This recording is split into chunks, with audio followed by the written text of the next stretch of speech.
I think those that become entrepreneurs, they're motivated by status, motivated by success. You don't go start your own enterprise, and you're not someone who thrives on sort of bureaucracy and order, and like you thrive on the game. And the game is a big part of being an entrepreneur. And to win a game, you have to keep score. And how you keep score is how rich you get. I'm making this so simple, right? But like in so many ways, I think that the scorecard is screwed up, and that we need to change the scorecard as to what it means to be a successful entrepreneur in the end of the day. So before we talk about coffee, which I live for, truth be told, I live for, tell us about who you are.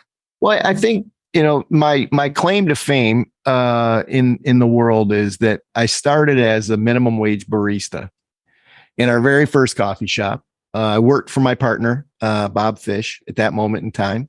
And, I worked in the coffee shop, and I opened the store at How old were you? How old was I? I was 24. 24? What were you doing with your life? I know, right? No, it's true. And I've said a million times that, my parents, they put me through private school. They gave me every opportunity in the world. And here I was, 24 years old, rolling over mortgage payments, being a barista. And the beauty of my parents is they never said a word. They never said a word. But I would have loved to have been a fly in their bedroom. I would have loved to have heard that conversation. I'm sure they had a couple of colorful conversations, but I think that I fell in love with the business, frankly. And how seriously, Mike? All kidding aside, you're pouring people's coffee, and people, Americans in particular, we like our coffee how we like our coffee, right? How do you fall in love with 1 sugar, 2 sugars, skim milk, latte? How does that happen? Well, I would say to you that if you walked into my store, you and I, after about 3 visits, will be best friends. And so when you're in a coffee shop and you're working, you get to engage people in a way that sends them out into the world in a better mood, excited. Give them some positive energy about their day. And so I used to say we were in the business of making people happy. Somebody walks in the morning, it's such a beautiful opportunity to be that first engagement for them in a day, mm-hmm. right? Mm-hmm. And then you get to make their cup of coffee perfect that they love, and that makes them happy too. But so I just love the interaction, and I never really understood the concept of hospitality growing up. It just wasn't part of my world, right? Wait. Stop right there. I can already feel your energy, and I know you might have done some research on me, but I talk about relationships and trust. That's what business is all about. You reek of relationships and people. You've been started as an adult.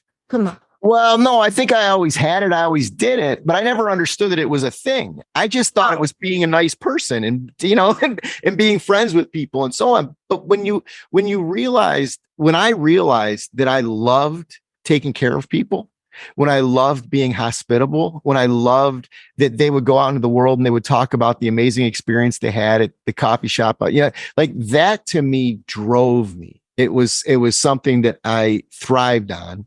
And that's how I fell in love with the business. And again, I didn't know that until I actually was in it doing it. So I so get that. And I'll share a little personal story with you. So when my husband and I'm a people person, you don't say. So I'm going to take you up on that cup of coffee, by the way. So my husband and I would go out to dinner, let's say with just one couple, right? And so we pretty much are together the whole night for the most part, having dinner, right? Having drinks. And then we'll go home and I will say to my husband, did you know, blah, blah, this, that, their kids are having a hard time. Husband's worried about his job. And he goes, how did you find that? What are you talking about? Did you have this conversation before dinner? I said, no. He goes, we were together the whole night. I said, oh no, we went to the bathroom together. And so when you go if you don't know this, Mike, everything for women happens in the bathroom. So when you're putting when you're fixing your face, even in the stalls, we're talking to each other. So we go to the bathroom. It takes 15 minutes because we're talking to each other. And it's the whole relationship. It's the connecting that you're talking about. So in the morning, someone comes in, you don't know how their night was. You don't know how their day was. But if you can be the first person that gives them a smile with a cup of coffee, I so get that. Yeah. Right? I get how that, and then you have a raving fan. It's more fulfilling than any other part of the business. So do you look at the P&L and numbers, or you have somebody else that does that? Well, I mean, I know our numbers. But I just finished up my second book, and a whole big section of my book is about that. Grind? No, the book, Grind? The Grind was my first book. I've got a second book coming out this coming spring. Oh, okay. So we'll talk about that one too. Okay. And I have a whole section in there about managers of businesses should, leave the financial analysis to somebody else. And what managers of business need to focus on is the people relationships, the development of people within the organization, and so on. Now, you have to be versed in the financials, of course. You gotta be able to at least understand them.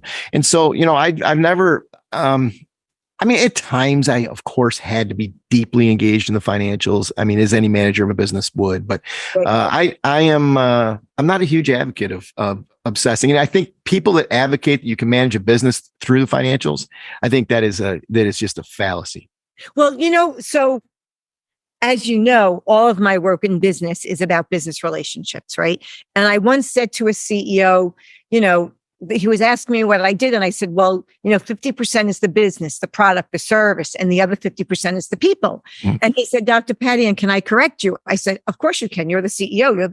You're the boss. He goes, 20% is the business. He said, 80% is the people. And I think, I think corporate has really messed things up when they're so driven by quarterly earnings, and that, the numbers aren't what they're supposed to be for that short-sighted quarter, for a quarter. Yeah. So let's cut 20% of every division or whatever. And then you wonder why. Now I'm going to speak your language. So let's talk about this. As you talk about in your book, Grind, then you wonder why there's not consistency in performance. People don't think you're genuine or authentic. And much more importantly, like the title of this podcast, nobody trusts anybody. Well, how can you trust your leadership when every time the numbers go below whatever the magic number the CFO or the analyst came up with for that quarter, when it's missed for whatever reason, maybe a black swan like war, I don't know, and your job is in jeopardy. So help us with that. Like, as an entrepreneur, just a little question there. So I had a moment, I would guess it was 10 years ago. Thank you, by the way, for following that. I was going all off on little tangents there. Oh, no. So what happened to me was I, for many years, let's call it the first 15 years of managing the business, I had this notion that there was me as a manager of a business, and then there was me as a person, and that they were two different people. Right. And I lived that way. And I felt like this person had to be different than the person I wanted to be as a human being. And then I had this epiphany, and I'll never forget the moment when it happened. I remember where I was sitting, and I had it, and I was with my management team, and I realized that the people in that room were going to be some of my primary relationships of my life. Right. But tell us what happened. Like, tell us exactly what happened. I want to hear the whole epiphany. Okay. So what happened was, I always had this conflict in my soul that as the entrepreneur, I am supposed to build a business, and then I am supposed to have some moment when I decide that I'm going to sell the business, and then I get to, ride off in my gold-plated Bentley, and I leave everybody behind. So you have an exit. You start with an exit plan. The exit plan is get rich, sell and get rich. That's the exit plan. And that's the exit plan. And I get sick to my stomach when I hear of young aspiring entrepreneurs talking that way. I get sick to my stomach, because what I realized is in that moment of selling and leaving it behind, and leaving everyone, the team, everyone that I worked with for 15 years behind, that they weren't going to be taken care of. And when I realized that didn't have to be my outcome, and that I wanted those relationships, a gentleman in particular, Tony DiPietro, right? I mean, I used to work for him prior to Big B. And then when Big B started becoming successful, I hired him to come in as a manager. And I've known this guy forever. I love him to death, right? You're using the word manager. It's your leadership team, right? Yeah. Okay. Yeah. It's a leadership team. And so, but when I finally looked at him and I realized that what was important to me was that Tony DiPietro was going to be one of my primary relationships of my lifetime. And I was going to treat him as such, as a manager of the business. It changed my entire perspective. And people don't understand the mentality. Like, could we sell the business today? And could I would have enough money to do whatever I wanted. Buy me a cup of coffee. I buy you a cup of coffee. But what's important to me is what's the story and outcome for the people I care about? Is the story and outcome for Tony DiPietro going to be that, he worked hard for 25 years. He was loyal. He did everything. The guy's an amazing person. He's an amazing employee and so on. And then I walked away and he left, sitting in the middle of a shitstorm. Right. Okay. So Mike, let me ask a question. I love this. That's not a good outcome for him. And that hurts me personally. Yes. Well, because it goes against your core values, right? Correct. That's why you get sick to your stomach. I love this. Okay. So let's stay with Tony for a moment. So when you had that realization, I'm sure there was something was there a specific thing that sparked that in you? Yeah. I was considering a sale. I was considering with the team there. And you saw them all go, what happened? They didn't know I was considering a sale. It was something that I was working on independently of my team. I was working with a potential buyer. And they didn't know I was in the middle of that. Oh, so it's a whole facade. You're talking as if we're going to be here forever. And you know that your Bentley's waiting outside. Correct. And when I started to think through, what's this going to be like for them, for people that I deeply cared about. And that was when I admitted that I deeply cared about them. And that was the transition. Well, hang on. Let me throw you a life raft here. I think you did always care about them when you were separating the personal person from the professional person, right? But we can't do that. But tell me if you can do this, because I think it will be great for the listeners to hear. So in that moment at that meeting, right? And I would imagine a lot of entrepreneurs have those moments. A decision needs to be made. What decision, and how did you make it differently at that moment, knowing that I may cash out and Tony's going to be looking for a job, even though I love him and I love his family, but hey, business is business, right? That's the expression. So what was a decision that you made differently? You made A and you could have made B. Yeah, it's very simple. I was responsible as a leader of the organization to make sure that the outcome and the story for everybody else in the organization worked out well for them too, and not just for myself.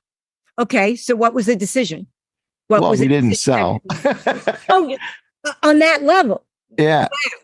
Yeah, we didn't sell. And we have gone through a number of, sort of analysis of bringing in outside equity into the company. It's something that my partner and I probably should do, right? Like, just from a practical standpoint, we probably should. We're not going to. We're not going to anytime soon. And to us, securing our future financially is less important than making sure that we are building the organization that we're proud of and that our people are proud of. So when you say should, it sounds to me like if you looked at your company from a strict business model, you want the cash, you want all that stuff. So you should, from a cash flow perspective, bring in equity bringing partners. But from the whole person perspective, it sounds so dumb the way I'm saying it. I'm sure there's a better word. The price that you pay for that cash is you dilute your influence. And they're not going to care about Tony the way you care about Tony, unless Tony can deliver the bottom line.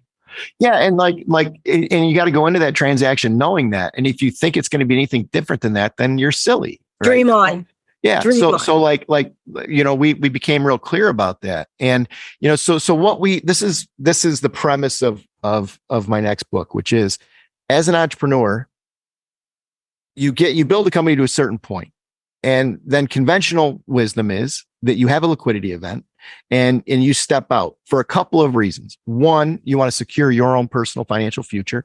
But two, you believe you need that professional management team that, let's say, a private equity firm brings into your world to help you become a more sophisticated organization and then continue to excel and grow. And you mean bring in the barracudas? But go ahead. Yeah, I mean, not all private equity is bad, right? Like there are really good people out there that are in private equity, and of course, but they have a certain business model that they're following, and you're signing up for that when you bring them on board. And to sign up for that and then think that it's going to be somehow different is that it's an illusion, right? Yeah. So what we decided was that what we want to do is we want to work hard and learn how to become that sophisticated company that a private equity firm would bring to us in theory without having to bring in that outside influence. And then what that makes us in the end is it makes us an entirely more powerful organization. And we still— Is that what you're doing? And that's what you did, or that's what you're doing now? We're doing now. So how are you doing that? So, step one has been to bring in real world-class leadership. As a consultant or as a employee, a team member? Yeah. So we brought in, we have a gentleman who's running the company as the president of the company now. 22 years, he owned his own company. He was a vendor of ours, a very, very sophisticated manager. And so he is in running the day-to-day of the business. Mm-hmm. We brought in a woman who is, world-class. She ran the Subway sandwich shop development team for 20 years. I'm in Connecticut. Subway's up. I think they're corporates in Connecticut. Yeah. Milford, Connecticut. Yeah. And so she was in the development department at Subway and headed up that group from 700 stores, I think, to 26,000 stores. And then she became a consultant when Fred DeLuca died. We hired her as a consultant, and then we hired her to be she's now an employee, and she's our chief development officer, world class. We just about a year and a half ago, a little over a year ago, we hired a gentleman by the name of Cordell Riley as our operating officer. I mean, again, world class. In fact, I had a private equity firm send me their prospectus the other day, and one of their advisors is Cordell Riley. Well, you need them. You got him. I don't need you. I already got that guy. Oops. But I think the thing is, we're building out this management team where we're bringing in world-class leaders in their disciplines. Yeah. And then that team is going to work together to help do, but then the next thing we have to do is we have to make our board more sophisticated than my partner and I sitting at an Italian restaurant drinking scotch together. Right. Like those are our board meetings right now, is my partner and I get together and have a dinner and drink scotch and talk about stuff. Yeah. I mean, if you're not even drinking wine in an Italian restaurant, what could you possibly know? So that's the next step for us, is to get this, and that's what a private equity firm would do. Sure. Is they would come in, they would help us bolster our management team. They would help us put the right people. Bolster, usually they have you get rid and they bring their people in. You're being kind. I already know you're kind. You always look at the upside, but they pretty much 5 people bring in their people that they know.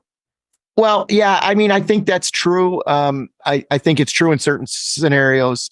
But what I would say is, oftentimes in those scenarios, the management team probably isn't strong.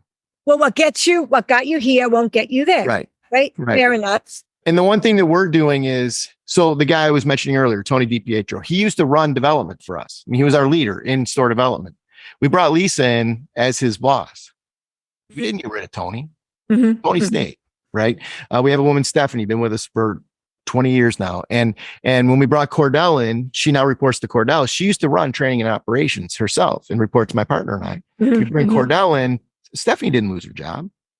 Right. It sounds like you know how to communicate and you're sharing with them. They understand what their skill set is. They understand their ceiling. And for them to grow, they need someone to help them grow. Yeah. But that's leadership on your part. When you bring somebody like Lisa or Cordell in, no one can argue. Right? Like these people are they're no one's going to argue that Cordell is qualified to do his job. And what ends up happening in Tony's case and in Stephanie's case is they end up thriving. Sure. Because now they're in an environment that is, offers them opportunity to grow, and much more so than I could ever do. Like I can't help Tony develop in that world because I'm not an expert in that world. Lisa is. And so, but then the next piece is this formation of board. And so, but the overall, I don't want to miss the overall message, which is that we're going to attempt to do what a private equity firm would do with us without the private equity. In-house. Yeah. And then now all options are open. We can continue to sit back and be shareholders and let the management team and our board work together and grow the company. And obviously we're on the board and we're involved. We can sell at any point there. We could sell, right? There's nothing saying at any point in the process we can't go get in our Bentley and drive away, right? So that's what we're in the middle of, and we're trying to do it in a very healthy way, and set an example that it can be done differently. And that you don't have to just sell out and take the check and move on. And, there's a different way to do it. And then ultimately, in the end, the purpose of our organization is to support you in building a life you love. And our vision is to improve workplace culture in the United States. And so we can't do those things unless we own and control a company, is our opinion. Sure. So two comments. One is, as you know, I coach and consult all different businesses, right? Because it's the people aspect. It doesn't matter what business you're in. And I've done a lot in the medical field, and different fields today, dentistry. They have practices, they build other practices, and then they exit. And so one particular, I don't want to give the name out, but he was involved with a whole process of selling out. And he had an assistant that worked with him for 20 years, right? And all of them, everyone in his team, all the employees had a stake, had a share, whatever you want to say. And they all benefited from the sale. And when the sale was over, one of the investment guys or equity guys, whoever it was, said to the doctor, why such a big bonus number? And the attorney for the doctor said, yeah, why did everybody get a big bonus number? And the dentist said, well, my assistants worked with me for 20 years. And I know that money she got will help her child who has autism go to a private school. Like that is how granular, specific he was. And he went down the line and he made sure the other practices, because it was literally every dime that went to someone else in this model was a dime out of his pocket. Did not care. Was happy. It was his mission. Is that something that if you were to sell, that would be your model? Because then everybody wins too. Yeah, my personal challenge to my financial planner is that I want to be able to retire without ever having a liquidity event at the company. Mm-hmm. Right. And that means that I can take the value of that and do whatever I want with it. Mm-hmm. Right. And so, yes, we are very interested in putting together a program. We're working on it. We've been working on it for oh my gosh, 4 years, maybe 5 years in terms of providing people equity. And what I want to do is I want to be a privately held company that allows somebody to go and calculate what the value of that thing is. So let's say you get 0.378% of the company, on your first anniversary of working with us. Well, I want you to be able to go and, figure out what the heck 0.378 is worth. And so we've developed. Yeah, I'm lost. Well, we've developed a tool to value the company, which I think is an important part of this, because otherwise, I don't want it to be. The only thing I would say about the doctor is then that doctor's God. That doctor's deciding who gets how much, and stroking a check. He is a good guy. Okay, This was a good guy. I agree, but so many entrepreneurs have, in my opinion, have a God complex, and they get to decide who gets what and how much. Well, some don't even know the word share. Most, I would say many don't, right? Many don't even think about sharing. I think that's shifting today, though. I really do. Yeah, I do too. For sure it is. But what I would like is I'd rather have it be something that they get, they feel great about, they understand the value of it. They can leave at any time. Even if there isn't a liquidity event, right? They can leave and they get their 0.378% of the company. And, maybe that's worth $240,000, or maybe that's worth $500,000, or maybe it's worth $3 million. Who knows, whatever that percentage they own is worth, but it's theirs. I see. And they aren't waiting on the doctor to decide to sell. They're waiting on, and then by the way, when we get done and then I decide who gets what, well, maybe they think that sucks. Maybe it wasn't enough. Right. Yeah. And so that's our particular approach is let's try to, it's hard to do, right? Because when you're assigning people interests in the business, even if it is phantom, it's still a contractual obligation that you have to live up to. And then when they leave, you got to pay that. Right. So if they've been with you 5 years and they opt out, the company has to figure out how to pay them. Listen, Mike, it sounds like this is so interesting, right? Because you can hear your value of the person as a person, right? But it sounds like you're desperately trying to take the subjectivity out of attaching a number. And everybody loves to think that numbers are logical and linear and 1 and 1 is 2, but everything's emotion-based. Totally. Right. So I think you're going to have some sleepless nights there. Well, obviously we're working on it and we're hiring people that are working on it. And we're going to, I believe we're going to get there in the end in terms of this structure. But again, to me, it's about agency. And that is an important part of any relationship. Going into my therapist would say, until you can say no, you can't say yes. Right. And that's what say no, you don't own your life. Right. Exactly. And you don't own your business. That's what I'm talking about in relation to an employee. If an employee can't leave to get that bonus check, then they don't have agency over their life and they're not freely choosing to be there. If they know tomorrow, they can wake up and calculate, if I leave, I get $178,000. Cool. Away they go. And that's agency. And that makes them powerful. And that makes them fulfilling their own life as opposed to, being beholden to some entrepreneur who might cut them a check at the end of the day. Right. So sorry, I went a little off there. No. This is great. I'm going to go back though, because amazingly, I didn't forget what we spoke about 5 minutes ago. I can't tell you what we had for breakfast, but I remembered this because I think this is important. So you said early on about bringing people in or going out and getting the knowledge that you don't have. Okay. Absolutely.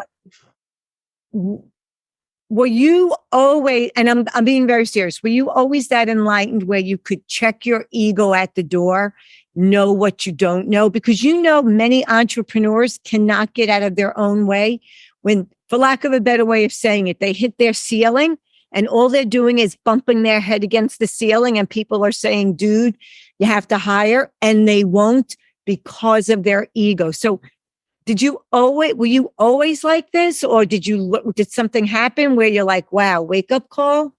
Well, and it's not only that they won't hire, sometimes they will hire and get in their way. Right. Yeah. And sabotage. Correct. And so you hire somebody and then don't let them do their job. And I'll tell you what, they don't know what they're doing. They don't know what you know better, but you hired them because you don't know.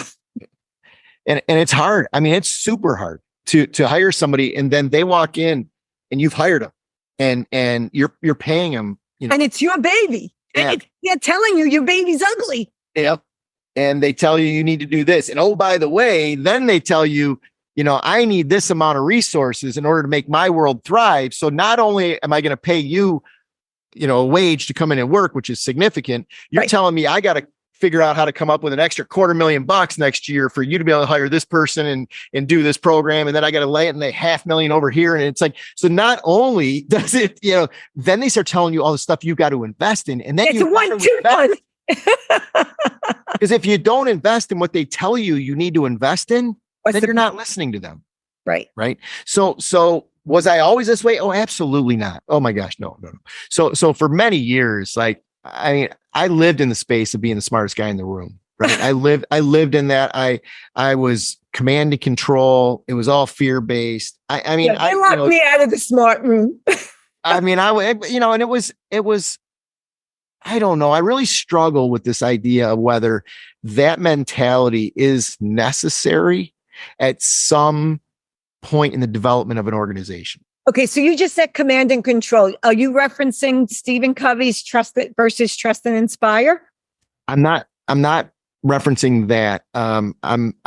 It's a term that came to me through my management team. Yeah, it's a classic management term. Okay. Yeah. Command and control. And so from the 70s, Mike. Okay. I probably should know it. But so anyway, than you. That's why I know. There's an evolution that occurs that you really begin to realize your limitations. And by the way, I'm super fortunate to have a partner. We own 50%. We're 50-50 partners. Neither one of us controls the business. Mm-hmm. And we bring each other feedback all the time. Right. Mm-hmm. And so we have that almost that mirror that gets held up to us, that, someone that's your equal, because I don't care what business you're in. I mean, I shouldn't say this so emphatically, but I don't think there are many entrepreneur-employee relationships where the employee can actually be honest with the entrepreneur. I don't think it's hard to speak truth to power. It's very difficult to do, right? Mm-hmm. And so I have that, and my business partner and I critique each other all the time. But he's not your employee. Right. Employee. Right. Right. So that a lot of my work is working with co-founders, right? Because if you think about it, it's a lot like a marriage, right? It's going to do it better than everybody else until you don't. Right. So talk about the challenges with Bob. Bob is your partner, right? Yeah. So give us the history of the partnership, because I love this stuff.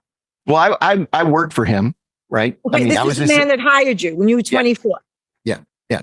And then we agreed to set an organization up that we would be equal partners in. It was him, it was his wife at the time, and myself, 33% each.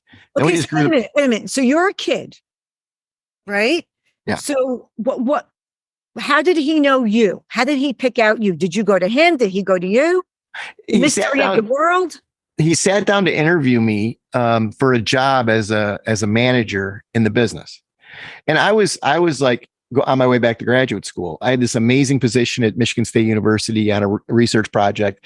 I was going to be able to handpick my graduate school. I was all set up, and that's what I was doing.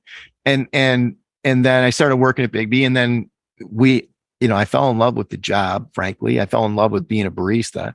And then he came to me and said, "Hey, I'd be interested in talking to you about becoming a manager." And then I was like, "Yeah, but I'm not really interested. I've got this other thing." And then that led to, well, what if we set up an entity that you could be an equal partner in, and that we would use that entity to grow the brand and grow the business? I mean, half crazy on his part, right?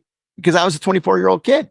We shook hands. This whole thing came down in an afternoon. no doubt. I mean, it was March of 1996, March of 1997. And we went for a 4-hour walk. At the end of that walk, we shook hands. We formed the company. Now, we didn't actually form the company for another 15 months, but we formed the company on that handshake. And then I wish we could still have a deal handshake these days. Well, I think we do. I really do. Back to you, though. Go back to you. Okay. So we ended up, I worked for him. I mean, that was the dynamic. He was the president of the company. I was a manager of the business, and we started to grow that. And we did that for a long time. That was the setup. That was the dynamic for a very long time. And it sounds like he gave you a lot of latitude. Oh, absolutely. Okay. Yeah. That's why. Is that why it worked? Because I worked because, I mean, he's a brilliant guy. He brought a ton of value to the business. I brought a ton of value to the business in a different perspective. And it just, and we just had a high degree of respect for each other, frankly, I think those are the best partnerships, the respect, the trust, and then the different skill sets, right? Because that's the mistake people do, is they hire or they have a co-founder that matches their skill set. That's a prescription for a disaster. What's the point? Yeah. Yeah. And so, but then, we were, I don't know, it was probably 2010 where I was president, he was CEO. And I started to talk to him about how and it was all ego based. And I was upfront about that, right? It was ego based for me because I didn't work for Bob. The dynamic was we were partners and we did everything as partners. And so I didn't answer to Bob. I had my area of the business I ran. He had his area of the business that he ran. We used to call ourselves vice presidents of our areas, reporting to each other, like, that's hysterical. That's how we looked at the business. And so, but in the end, I said, I just struggled with, my ego was really struggling with this concept of working for him. And the world perceived that I worked for him. And so I just laid it out for him. And I said, I'm really struggling with this. Right. And I know it's ego based, but when people come to me and say things to me like, boy, it must be so amazing to have a boss like Bob. It must be, you must be so honored to work for such a good guy. That kind of stuff. It just was really hard for me because we were equal partners. Remember, we owned 50% each. So we were equal. But Mike, I'm going to push back on you here. I'm going to speak truth to power now to you. Okay. But he started the company. It was his company. Of course you worked for him. So what's the disconnect? Well, the disconnect is it was 16 years later. Okay. So it was 16 years of that dynamic. Secondly, he didn't start the company that we all worked for and all made our paychecks out of. We started that together. Got it. Okay. As equal partners. So he did start the very first coffee shop. Right. That was what he started. And so now it was a long conversation. It was a 2-year conversation, 2.5-year conversation about what this dynamic meant. How would we resolve it? What we talked about, maybe he becomes a different role and I become the CEO, or maybe, back and forth. And so the key points here are, one, I was incredibly patient in the conversation. 2, Bob was incredibly respectful of me and my need, in that ego-based need. Mm-hmm. We talked about that's what it was. Mm-hmm. And then 3, we always understood that the biggest issue for our organization thriving was if he and I had conflict. And so we always approach things from the perspective of, we just have to make sure we don't get in a fight.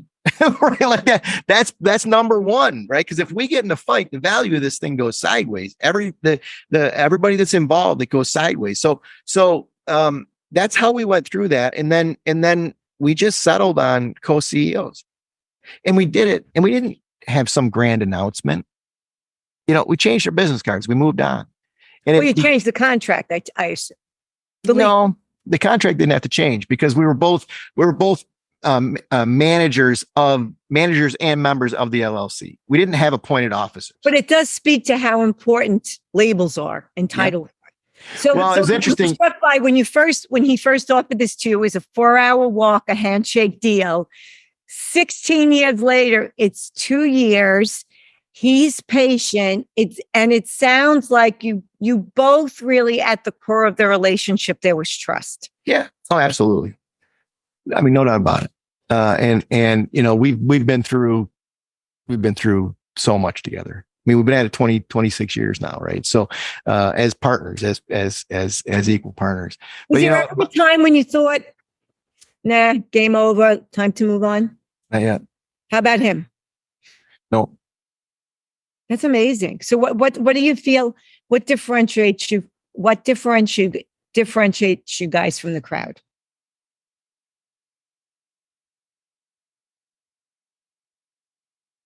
I think we understand the power of commitment, the power of time, the power of we are building something amazing, and it's going to take a long time to build something amazing. And I think both of us realize that if we kick out of this thing and go do something else, it's not going to be as powerful.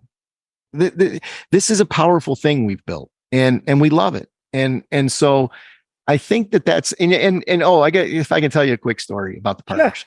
Sure. So what's that Dale Carnegie program where they win friends and influence people? Is that where they give you the 50 cards or 70 cards that all have sort of like traits on them. Yeah. And then you burn through them really quick, right? And so you go through and then you end up with your 2 cards, whatever it is, 6 minutes later. So we start with 70 cards. My business partner's across the room, right? I mean, we're 20 feet apart from each other. How long ago did this happen? This is about a decade ago. Okay. Maybe a little more. So then we're going around the room and it comes to him first. And he pulls up his first card. It's legacy. And he pulls up his second card and it's loyalty. Those were my 2 cards. There is that is exactly the story you just told. Yeah. All right. Go ahead. We're building a legacy, and we know that the best way for us to build a legacy is working together in this company together. I'll tell you what I was when I asked what differentiated the 2 of you, it sounds like you are both lockstep in alignment with the vision of the company. That hasn't changed. And it feels like, and I could be wrong, so correct me if I am, it feels like for both of you, to bring it full circle to how we started, you said it's so much a part of your identity in a healthy way. Like it's almost as if a part of your soul would be taken if you weren't at the company, and the same for him.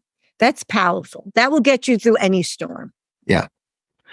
Yeah. And I think we both are committed to trying to be an example for the rest of the world that you can run a private enterprise, a successful private enterprise, and be really, really good to people. With a heart and a soul. Yeah.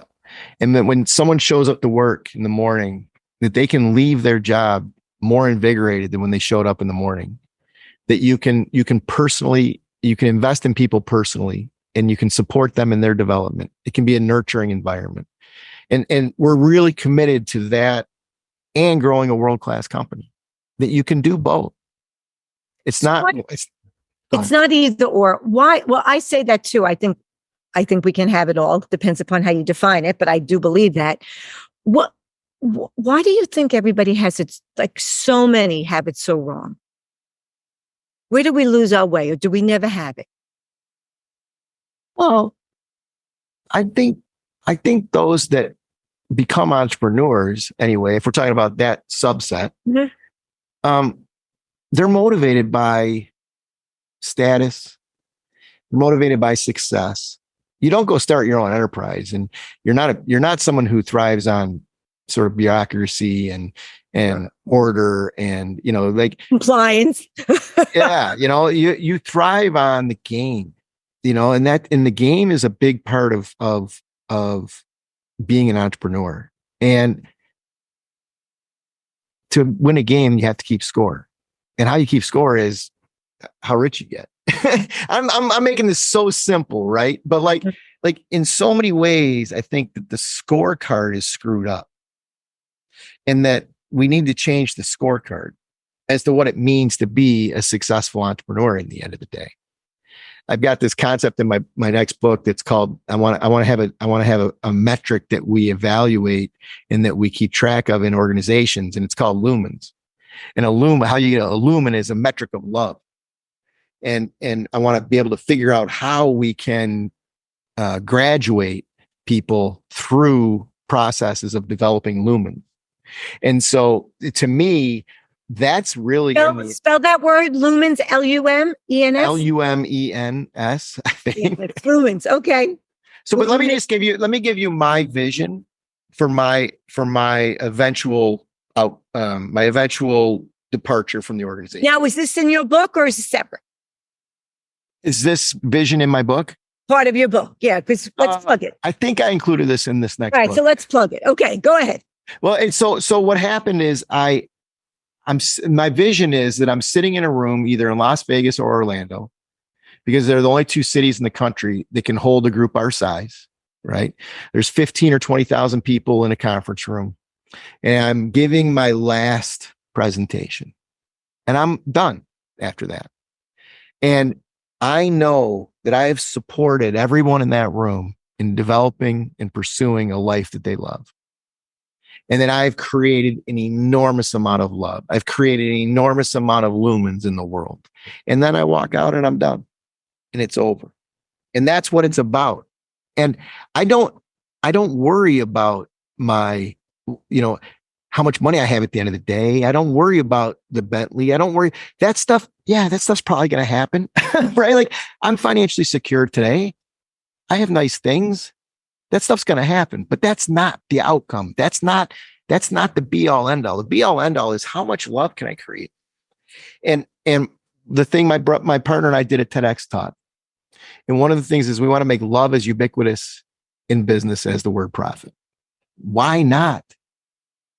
Why can't? What's the name of that TEDx talk? I want you to listen to it. Oh, geez. I think if you Google TEDx Big B, I don't know the name of it. All right, I'll find it. I think it had conscious capitalism in the title. I mean, Google. I had, and I have goosebumps when you talked about your vision. I don't know if you've heard the concept of vivid vision. Cameron Herold wrote the book. Are you familiar? I don't know it, but I'm sure I do it. You would love it. And there's a woman, Jen Hootie, who does vivid vision retreats for companies where you go 3 years out. It's incredibly powerful. You would love something like that for your business. And it talks about being aligned in all areas of your life. And the other thing is there's a concept of 10X from Dan Sullivan, the number one strategic coach founder. And he talks about 10X in your life. And when you 10X your life and your business, it transforms you and the money just happens to come. Yeah. It is exactly what you're talking about. The concept of visioning is something I've done since I was 6 years old. And check out Cameron Herold, Vivid Vision. I will. I can put you in touch with him. He's a very good friend of mine. I'll read it. I'd love to read it. Easy read. He was one of the co-founders of 1-800-GOT-JUNK. Originally a Canadian. Great guy. I cannot say enough nice things about this man. Cool. Great entrepreneur, brilliant, cares about people deeply. But I had a vision though. I visualized what you said. Room filled, tens of thousands of people, right? Your last hurrah, if you will, and you leave. But then what for Mike McFall? Well, I say that I'll leave. And, I'm, by the way, I'm back off sabbatical. I was on sabbatical for 3 months. I just got back on Monday. Awesome. And so I haven't touched my business in 3 months. Is this your first touch of your business, this podcast? No, I started Monday morning. Okay. I came back to work Monday morning, but that was a really interesting moment for me because I kind of got to feel like what it would be like if I sold. And, frankly, you truly did the sabbatical, no emails, no nothing. No. Awesome. And I got to feel that way. And I didn't necessarily like it. I felt an emptiness that's why I asked that when you said what you said, I just felt he's walking into a black hole now. Where'd he go? Yeah. Yeah. Yeah. And so I don't know that is but what the feeling the vision. So what I believe is that when a vision becomes powerful is when you emotionally connect to that possible eventuality in the future. That's when I think visioning becomes really powerful. Right. And so what I'm trying to emotionally connect with is this concept of creating an organization, a company that is creating love in the world. That's the emotional piece to me. And that, yeah, of course, we all need to make livings and we all need to retire and we all want to have boats and toys and whatever. But really, in the end, what it's about the relationships. It's about the trust. It's about the love we're creating. And that to me is what I want to be an example for in the world. I think you are. I mean, I say all the time, all success is based upon the ability to create, nurture, sustain healthy relationships. So do we have some time? Can we talk a little bit about grind? Yeah. Because when I look at you and getting to know you, I would never associate the word grind with you. It just feels so heavy. But when you get into the concepts of the book, it's got you written all over it. So here's something that I want to talk a little bit about. You talked about healthy customer relationships, right? You talked about authenticity and consistency. And so here's the connection for my listeners in particular. You talked about, I love this. And it goes with love. It's all consistent with what you've described, romancing your customer. But the romance part that I love, Mike, is during the best of romances, sometimes you really hate the person. Like they suck because you need to, and then you have to work it through. So, did you like the new product? Did you not like? But you have to be able to keep the relationship, right? And so how does trust fit into that?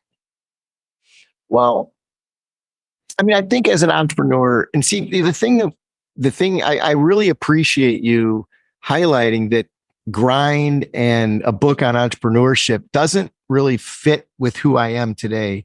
And it kind of doesn't. And because I know you so well now after 50 minutes, right? The nerve of me. But I think but just real quickly, my book is it's a series, and it's book 1, book 2, book 3. And it takes you from the minute you commit to a concept through to your first day of cash flow, which is the grind. That's grind. That's a grind. That's a grind. And then book 2 is from that stage where you're your first day of cash flow and you're bootstrapping still. And then I'm calling it through to sustainability, which is you as the entrepreneur could get run over by a bus and the organization would continue to thrive. Okay. So that's book 2. And then book 3 is from legitimacy. From sustainability to legacy.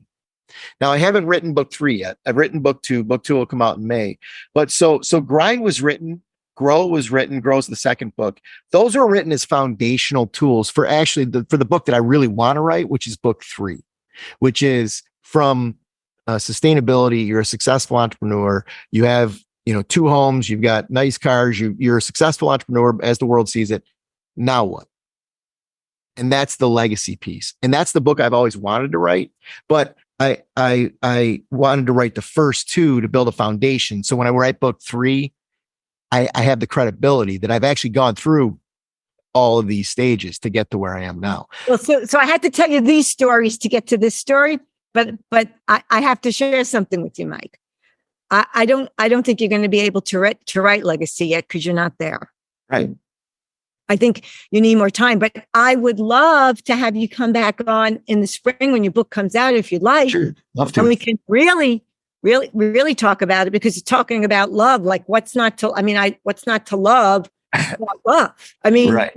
It's so Captain, as my kids would say, it's so Captain Obvious, Mom. Right. You're right. And the question you started with though was what is it in terms of how does it relate to trust right. with your customers? And I think that the key to being an entrepreneur, and a lot about what I teach in my class here, is that you don't know what your product, you don't know why the consumer necessarily is going to buy your product. You think you're creating a product as an entrepreneur and you're landing it in the marketplace, and you think the marketplace is going to accept it how you're presenting it to them. Rarely is that the case. Mm-hmm. The consumer identifies with your product in a different way. So what's absolutely critical is that you build a relationship with your consumer where you're actually listening to them and understanding them and allowing them to communicate with you about why they're using your products. And the only way you get that done is through building trust and building a relationship with them, communicating with them in such a way that they can bring you that feedback so that you can make your product what they want. It's iterative. I think it because many times we give people what we think they want, and that's exactly.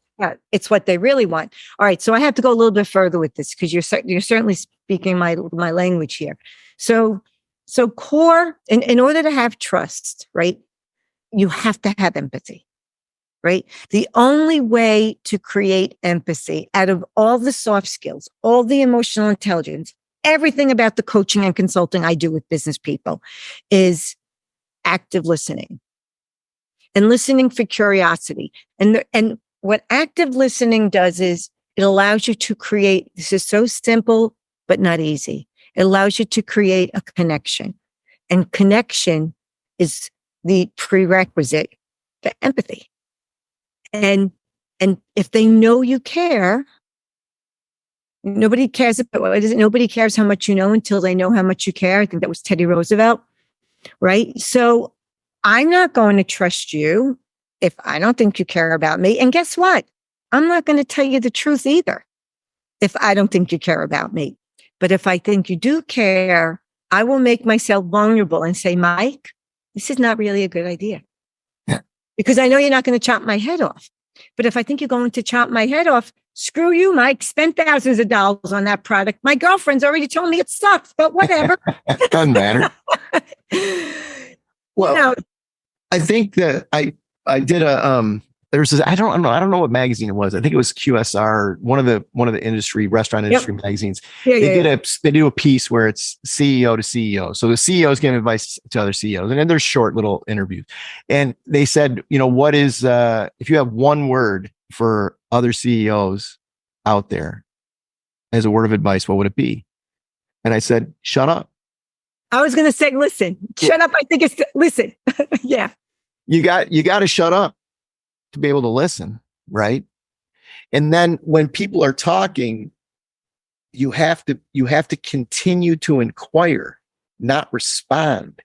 And that moment, if you can figure out how to not respond and continue to inquire, that's when magic starts to happen, in my opinion, right? And so to me, and then that leads to a real conversation that leads to building trust, which leads to authenticity, right? But it's listening with curiosity. Yeah. Right. And you're right, though, because even if we don't say anything, what I'll coach people and I'll say, when they're like, I want to hear more, but I don't know what to say. I say, just say, help me understand that. But not help me understand that, because that sounds like help me understand that. And you can do that in parenting. You can do that in any relationship. Help me understand. Wouldn't the world be a much better place? Wouldn't the country be a much better place if we could say, help me understand that perspective? Correct. And another way to do it, and we use in our management team, is just keep asking why. Over and over and over. You have to have the right tone. Yeah, of course. Because I've heard that so many times before. And like by the fifth why, I'm like, all right, enough already with the why. Like, can you come up with another one? Yeah. And curiosity. It's the curiosity. It's trying to get to the root of whatever is coming at you by asking why. So, but I think, listening, number one, well, first you got to shut up, but then B, that leads to hopefully listening. And then that leads to relationship, right? And trust. And that, to me, it's the number one factor. It's the number one thing that gets in the way of strong leaders, strong entrepreneurs, is if they can't control themselves to not talk and then to listen. And I have to ask a question. And this is a little bit off on a tangent, and we can wrap up soon, but do you know how that infiltrates into your hiring process? Right? Some people, it's hard to listen to. Some people are crazy. It's like, so how does that infiltrate? Right? We're not in Pollyanna life here. Yeah, I mean, so I guess I don't know is the question about like the actual like being in an interview, or no, but do you have some kind of process, something in place that people look for? well, one of the greatest, now I'm going way back here to when I used to hire baristas in the store, but one of the greatest things that we used to do would be to ask somebody, make conversation with me for 1 minute. And then you just don't say anything. Mm-hmm. And there are certain people that can step right into that void and they say, yeah, I noticed you've got a pink shirt on. Are you a golfer? It looks like a golf shirt. Do you golf? No, I don't golf. Oh, well, anyway, I like your shirt. And then you just, there's certain people that can just flow with that. Right.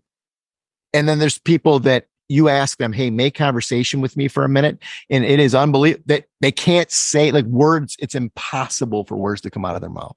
And so that was a sort of a tactic that we would use to. Well, that's important to be clear. That's important for that specific role. Correct. Right. Other roles, you don't need to be such a conversationalist. Correct. Oh, absolutely. Like a barista in a coffee shop, you want somebody that can make conversation. Yeah. Yeah. And I think the thing that I've been spending a lot of time talking and writing about, the great resignation, I think we're calling it, and what the heck's going on and what should we do about it? And, I think it's backwards how we're looking at it. And I think it starts with management and the organization. And are you creating an organization as the manager of the business that people want to be a part of? Mm-hmm. Are you willing to make investments in people before they're loyal to you? And the contract is flipped. It used to be, I'll pay you a wage, you come in and do a job. And because I'm paying you a wage to do that job, I expect loyalty from you. That's now flipped. And the employee is saying, okay, so what are you going to do for me in order for me to be loyal to you as the employer? And the employer needs to have an answer to that question. And how are you investing in your people? And I talk about making the investment first. Mm-hmm. Don't wait to see if somebody is going to be loyal to you or be an all-star employee or be whatever. I believe everybody can be an all-star employee. Everybody.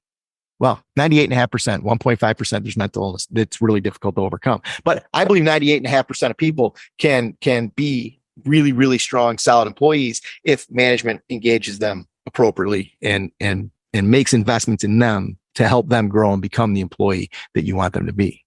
So it's a role reversal. I think what you're saying is 1,000% correct. And I think a lot of positive came out of COVID from the perspective of there's a lot of paradigm shifts going on, right? Like, if I go into my office, if I commute an hour, working women have been begging to work from home since we went into the workforce, like begging to work from home, right?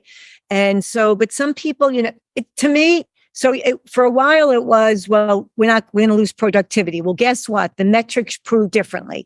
And then it was, collaboration. You think there's that much collaboration going on? You're kidding yourself. Mentorship, sponsorship. Yeah, maybe a little bit, not as much as you think. More still goes on in the golf course and in traditional work. And now they say, well, it's culture. And I tell people every time you hear the word culture, just think about the word control, right? But I think what's going on now that and I think you're 1,000% correct, it is the paradigm shift in the obligation, the relationship between leadership and the team, right? It's not your staff, it's your team. You're a part of something. And it used to be command and control. Look, your boss said be in the office at 9, you're in the office. I've now heard honest CEOs saying, I've been begging people to come in. And my leadership team is saying, don't push so hard. He goes, I've got to realize this is a new generation. And that's good. I don't think the inmates should run the insane asylum, but having said that, like, let's look at the role. But the difference is what you just referenced is, and you talk command and control versus Stephen Covey's latest book, Trust and Inspire. Previous generations went to work and the leadership would say, you have to earn my trust. And then the team member would earn the trust. Today, trust is to be given. And 80-20 rule of life, when you give someone trust, they will give it back to you. And I think that's a lot of a long way of saying, I think that's the part of the difference right there. Whereas yes, I agree with that. And that's the paradigm shift that I've been talking about for months now, which is it, the other piece of it is your employees are volunteers. And until you understand that, until you're willing to do what you need to do as a leader to make somebody value working for you and wanting to show up, they're volunteers. They can move on today and go get another job that pays them the same with the same responsibilities. They can do it this afternoon. And so that's a mindset shift though. Yeah. But the quite frankly, the older generation still doesn't get that. Right.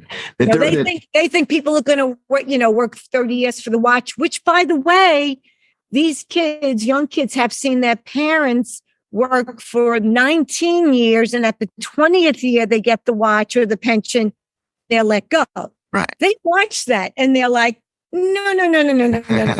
We're not playing that game. Right. Yeah. Yeah. And so it's now become, you have to earn their trust. And it always should be that. It always should have been that way. I think actually great leaders in the past did that. Of course. Oh, we could go, oh my gosh, I could have you here for another hour talking about great leaders, right? And sometimes I feel like we've learned nothing from history. Other times I feel like we have. So let me to be respectful of your time, although I would keep you here forever. So just a couple of last questions. What's the last book you reread? And why? I don't reread. I take copious notes and I record them. I go back and reread notes, and I search my notes within notes of what. So what I do is I go and I underline pieces of a book, and then I go and I transcribe those onto Microsoft OneNote. And okay, that becomes a searchable field. And so I'm sure I've read E-Myth by Michael Gerber probably 3 or 4 times. So, and why?